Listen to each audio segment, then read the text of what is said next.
this you should be able to handle. In fact, you're going to tell me how to do this. We're going to find the area between two regions using integration. That'll be fun.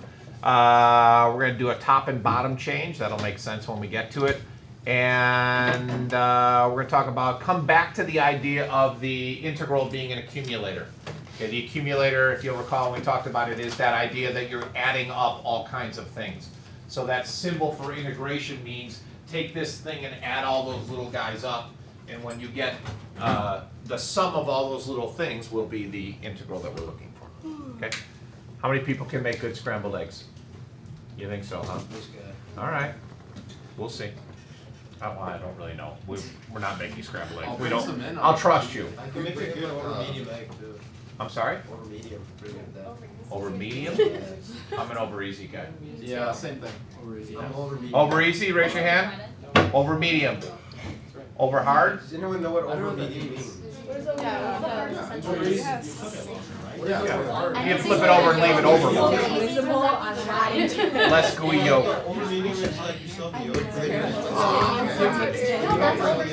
Alright, here's two functions. I've got a function g and I've got a function f. F is the black one, g is the gray one. I want to find the region between those two curves. This pink region. How do I do that? Eric? The integral of f from x equals a to x equals b minus the integral of g from x equals a to x equals b. Why?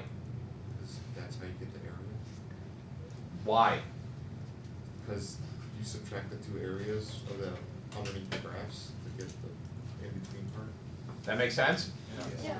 Any problems with that? Good. So what all we have then is all an explanation of what he's saying. There is some terminology, however, we've seen it already, but you'll hear this terminology saying bounded by. Okay, that region is bounded by the functions f and g between the interval from a to b. That kind of stuff pops up a lot. Regions have to be bounded, meaning they have to have a finite area. Okay. This region between f and g is bounded because it has a finite area. If I talk about the region over here, to the left of where they intersect, that's not a bounded region. It goes on forever. Okay, it's an infinite region. So bounded regions have to have a finite area. Okay, so summarizing what Eric said, if we take the integral from a to b of f of x, we get the stuff from f down to the x-axis. That's how we define the integral. It's the area under the curve. Everybody with me? Good. Then if we take the region, take the integral from a to b of g of x, then we get the stuff below g in blue. And if you subtract the two, what we're left with is that region that we're looking for, that guy. So we would get that. We can combine that into one integral because we're doing it from the same interval from a to b. And that will give us the area between the two regions.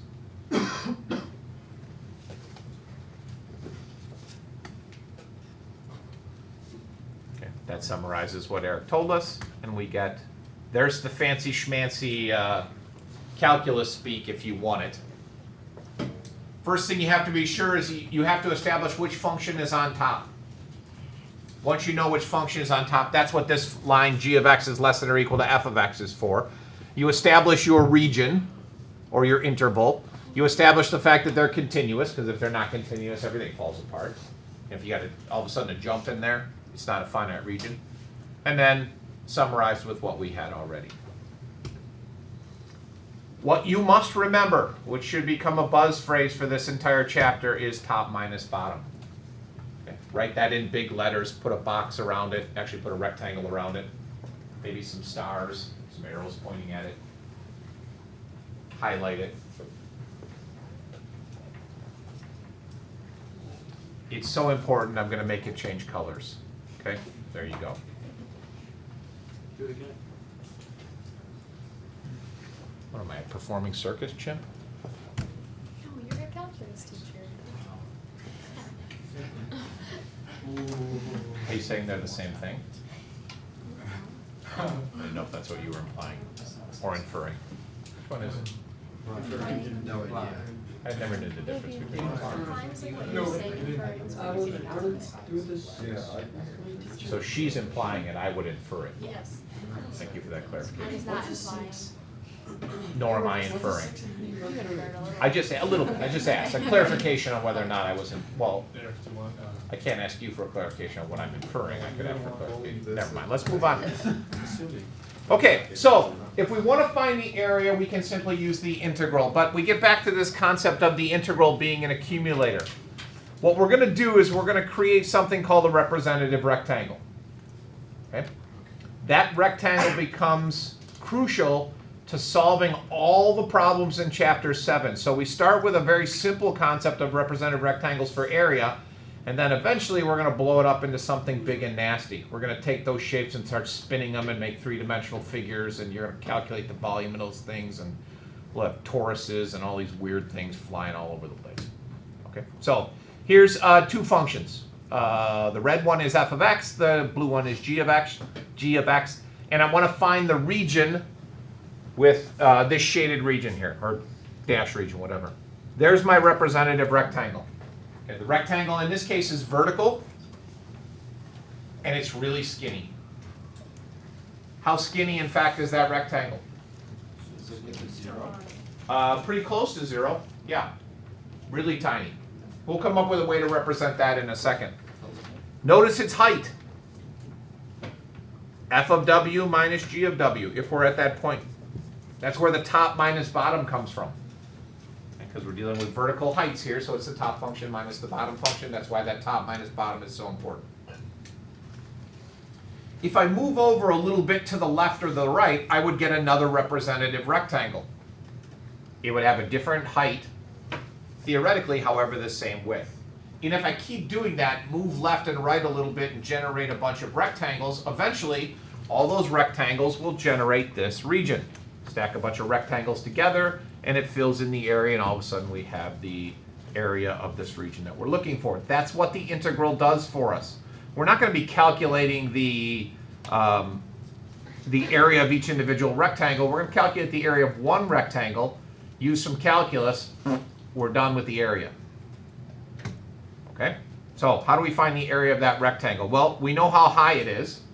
It's top minus bottom, which in this case is f of w minus g of w. How wide is it? Well, we need a representation for how wide it is. And Luke kind of hit the point a little bit in that we want that rectangle to be really, really skinny. How do we represent something being very, very skinny? We haven't done this before, so I thought I'd throw the question out there. This is where the differentials come into play. We're going to consider the thickness of that rectangle to be dx. Really, really tiny. And you'll see as we start to put the pieces together how we can get the area of this figure. So here's an example. I've got x squared in blue. I've got the square root of x in red. I want to find the bounded region between the two. Notice in this problem, it doesn't tell you your interval. Why? Because you can find the interval by figuring out where these 2 points intersect. One of them is at 0, 0. I did the work for you and told you that the other one is at 1, 1. If you're not given this information, you may have to set the two functions equal and solve for the points of intersection. Okay? But again, this is a bounded region. It has a finite area. We should be able to get an answer. Question number 1, which function's on top? On what interval? Yes, the one we're looking for the area of.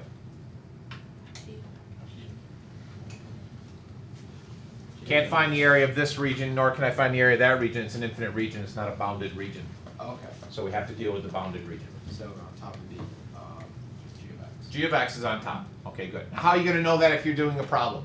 Well, you might have to plug some numbers in. You may have to graph it on your calculator. You may have to sketch a graph. But you need to figure out which one's on top because we're going to use this idea of top minus bottom. Okay, so first things first. There's my representative rectangle. How tall is that rectangle?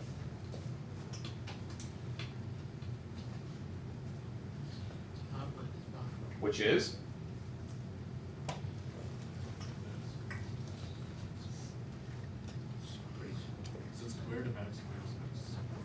Say it loud, say it proud. You trail off there at the end. Square root of x minus x. Perfect. Square root of x minus x squared is the height of that rectangle. How wide is that rectangle? Dx. Okay, we want it really, really skinny, Wait, why do you have that rectangle then? because that's what we call our representative rectangle. That's what we're going to use to find the area, by finding the area of one rectangle and adding all the rectangles up. Are you having a seizure there, Taylor? What's the matter? Okay. Flailing around. There's the area of the rectangle. Top minus bottom. Is mine backwards? Should be g of x minus f of x, shouldn't it? Yep. Yeah. Whoops. That's right, though. That's one rectangle. How do I add up all the rectangles? That's where the integral comes into play. So that the idea of the integral being an accumulator is now going to say, okay, well, here's one rectangle. How many rectangles do I have in this area? I have an infinite number of rectangles. And how do I add up an infinite number of rectangles? I use the integral symbol to do that. And I add up rectangles from where to where? 0 to 1. Right, that's our interval, from 0 to 1, because that's the interval of the bounded region. So it leads us to that. Would that be the final? You tell me. Oh, no. You should have one. Is that the final answer of what I'm looking for? No. Why not? Because Gotta plug in numbers. There's a definite integral. Yeah, well, obviously we'd have to calculate the answer, but is that the formula, that final formula I'm looking for? Yeah, that takes care of everything. This stuff right here, the stuff behind the integral symbol, is the area of one rectangle, and the integral then adds up all those infinite number of rectangles from 0 to 1. Okay, do it. No. Get out your calculators, come on. We're moving and shaking, let's go. We don't have time for this manual calculation stuff. Use the technology. You have a lettuce. Just call me a piece of lettuce, what do you say? Remember lettuce uses? Oh, let us, not I'm lettuce. good at that. I misunderstood, sorry. Is this like When you go to a math. program or is this something like a math? Yeah, I forget. This, Math. Math 9, oh, this is FN int.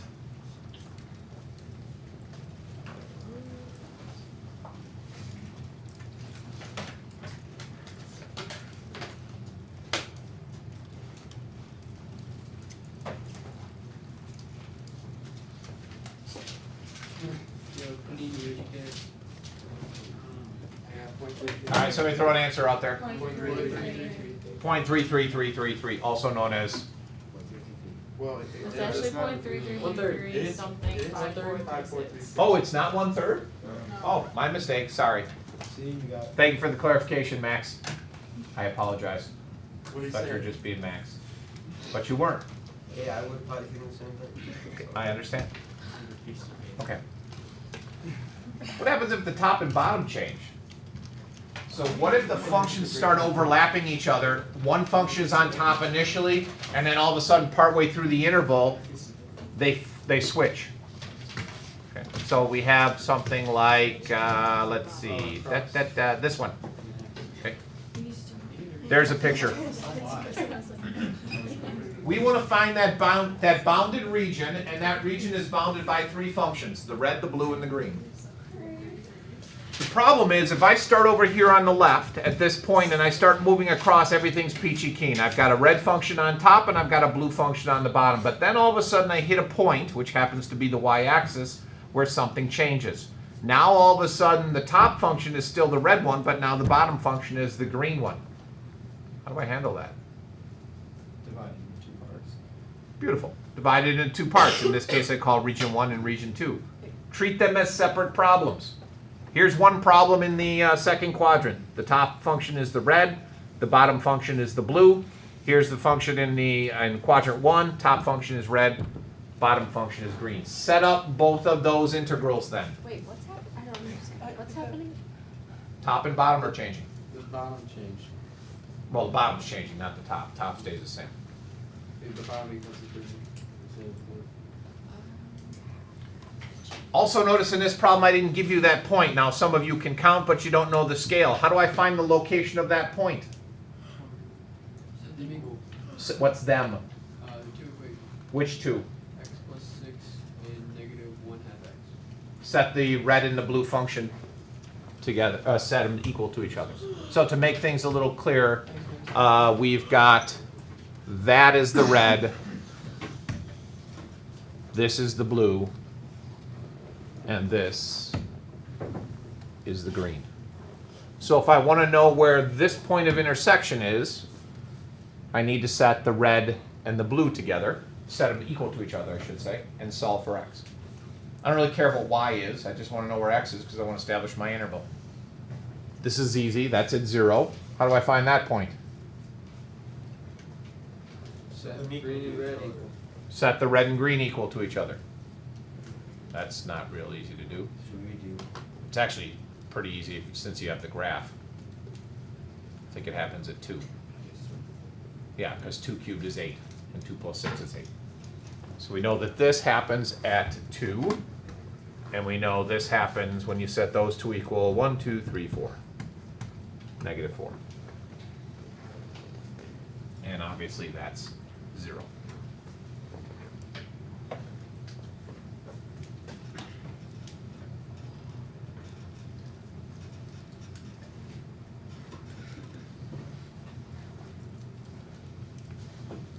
You don't necessarily need to solve them, just set up the integrals for region 1 and region 2. And then add those bad boys together to find the total region.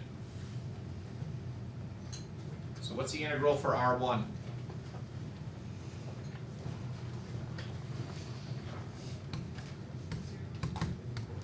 From what to what? From negative 4 to 0. Of, well, hold on, I need a representative rectangle. Okay, there's my representative rectangle. How tall is that rectangle?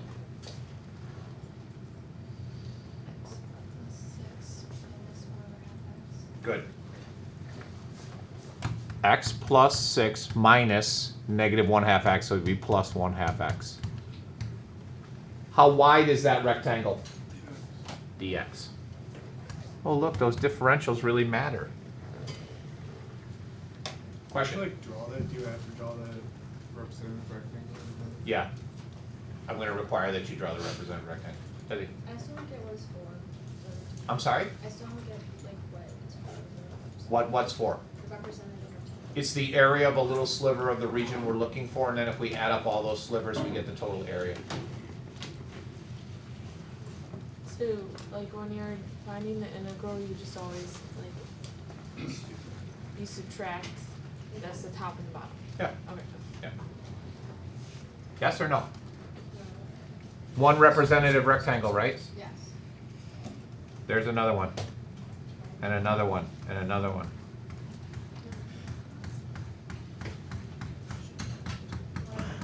That's like a form of therapy. And then, So you just draw it in the middle and it's just there. how many of those rectangles do I need? One. No. How many do I need total to find the whole area? No. Infinite, correct. But in order to find the infinite, I can't sit and calculate the area of each infinite number of rectangles, so I only find the area of one, and then I add all those up. How do I add them all up? I use the integral as an accumulator. Does that help? Beautiful.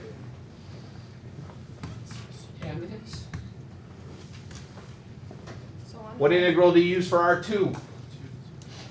Red and green. 0 to From what to what?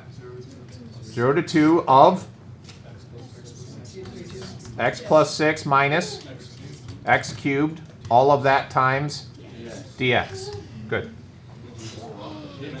Now, be aware of the fact that it's not always going to be dx. The reason it's dx is because we're talking about a skinny little width going to the left and to the right.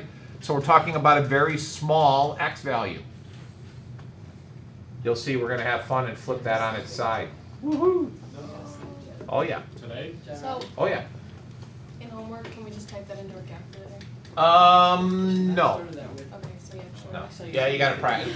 Many of you could use some practice on finding integrals, so it wouldn't hurt to crank it out. You can check it with FN int. Basic. Do you enjoy your representative rectangle? Thank you very much. top minus bottom. Okay, good? Any problems? No, so and that's not a bad integral to do, just go, do it.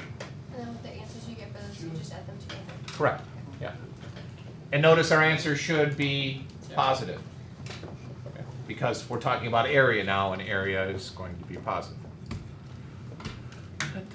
Okay, so you got that, yeah, that, oh, yep, good, yep, and then we got that, oh, look, everything's right, good, FN in those, yeah, you could do that, okay. What happens if we can't find the top and the bottom? We try. What if we want to do horizontal rectangles? Now this seems silly, well why don't we just always use vertical rectangles? It would be so much easier. That's not a bad process that we just talked about. Why are we all of a sudden going to make things complicated and work with horizontal rectangles? The reason being, in the future, what we're going to do, if we go back to the last slide we were on, eventually what we're going to do is we're going to take this region here and spin it.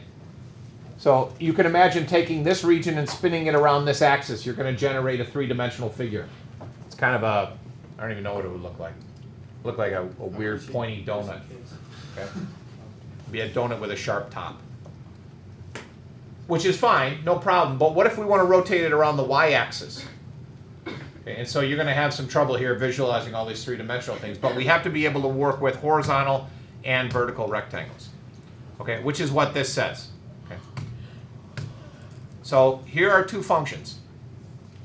It would be nice if we could just say, well, just put it in terms of y and let's go from there. But that's not always going to be a case because we got something like that. Oh, wow. We could solve this problem, just to be clear, we could solve this problem using vertical rectangles. The problem is we got a whole bunch of different rectangles. We'd have three different regions that we need to find the area of. Top minus bottom. And then it gets more complicated because notice we're doing, for this first one to the left, we're doing top minus bottom, but it's subtracting the function from itself. So how can it have a height if I'm going to take that and subtract it from itself? Well, you got to take that and solve it for plus or minus. You deposit part, and it gets too confusing. It's easier in this case, even though you don't want to do it, it's easier to look at horizontal rectangles. One rectangle to solve the entire problem. So somewhere in your notes you might want to jot down, if you have vertical rectangles, everything's solved in terms of x. If you have horizontal rectangles, now all of a sudden everything is solved in terms of y. Senor? So is it just the same process when x's and y's are flip-flop? Yeah, but notice top minus bottom doesn't work. What does top minus bottom become, Taylor? Oh, did you have a question? Kind of. Now you've been struck dumb. What? No, I mean. Come on. Just for like this specific problem. Yeah. Would it be 0? Nope. Because you have a negative area? Good question. In the past, we've talked about area below the x-axis being negative. That doesn't apply for this stuff. Okay. Yeah. No, we will have a positive area. So again, top minus bottom doesn't work, so we need to change that. How long is that segment? So notice that segment's going from about, oh, let's say 1/4 to -3. How long is it?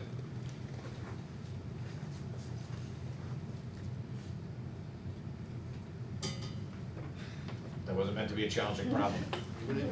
It's going from 1/4 to -3. How long is that yellow rectangle? 3 1/4. Good. If I'm going from x1 to x2, how long is that rectangle? x2 minus x1. Now we switch to right minus left. That one's bad. If you're working with vertical rectangles, it's always top minus bottom. If you're working with horizontal rectangles, always right minus left. Mason? Isn't that one left minus right? No, it's right minus left, Why?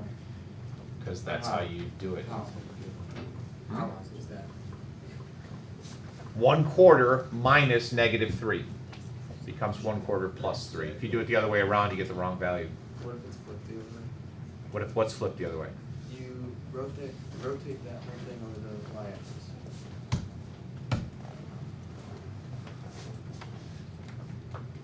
How long is that? Why? Is 3 5 minus 2. 2 minus 5 would give you negative 3. Gotcha. Okay.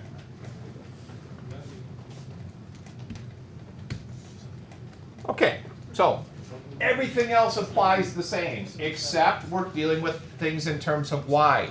So our interval should be expressed in terms of y. Where are we going from and to? Where am I going to start getting rectangles from? The vertices. Correct. Where are they? -4 and 2. Nope. Y equals 2 and -2. Good, from -2 to 2. Because now we're sliding rectangles up and down, and as I said, everything has to be in terms of y. So we're going to start with rectangles down at a y value of -2, and we're going to take all those rectangles until we get up to a value of +2.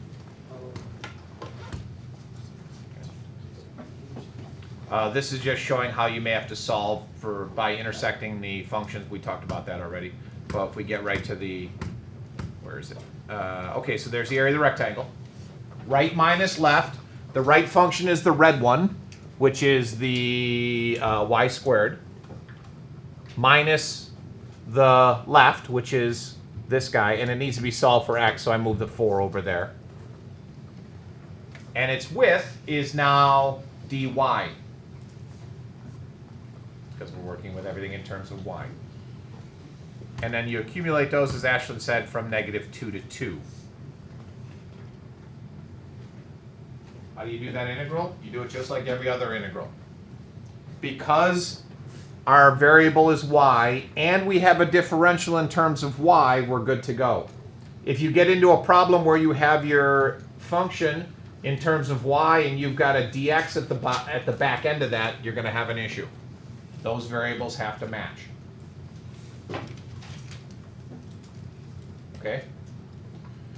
You'll get more comfortable with this as you start solving problems, but do you understand the general concept? Yes or no? Yeah. Okay, good. The key is this rectangle, and it seems silly. Why are we bothering to find this rectangle? It will make your life a lot easier if you stay with this representative rectangle through this stuff, because when we get to the much more complicated revolution stuff, it'll be simplified considerably. Question? So if you were typing this into your calculator, would you have to use, like using like the math 9, would you have to use like y as a variable? No, you can use x's. It'll give you the same value. The calculator, when you solve that integral, even though we have it written in terms of y, if you put it in as x's, it's just going to turn it. And the area is the same. Doesn't matter if you do the area up and down or left and right. No, it's just trying to graph. Good question. Eric? Well, will we ever have an equation where it's like x equals y squared, but you know how we had the red one? What if it was like flip -90 degrees? Will we have You want to intersect a traditional parabola with a sideways parabola? Yeah. You can do that.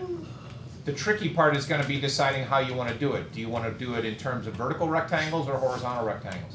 So it'll be a matter of which one can you solve for which variable. In other words, if I have x equals y squared, that's easy to either do in terms of x or in terms of y, because I can do it as x equals y squared or y equals plus or minus the square root of x. When the functions get more complicated, you're going to kind of be required to use one certain method because you won't be able to solve for one of the variables. Top minus bottom, right minus left.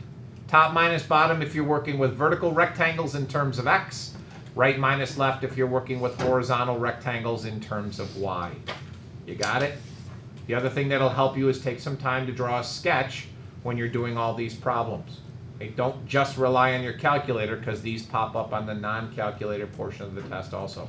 Draw a sketch, get an idea of what you're looking at, draw your rectangle in there, and I will require that you show a rectangle.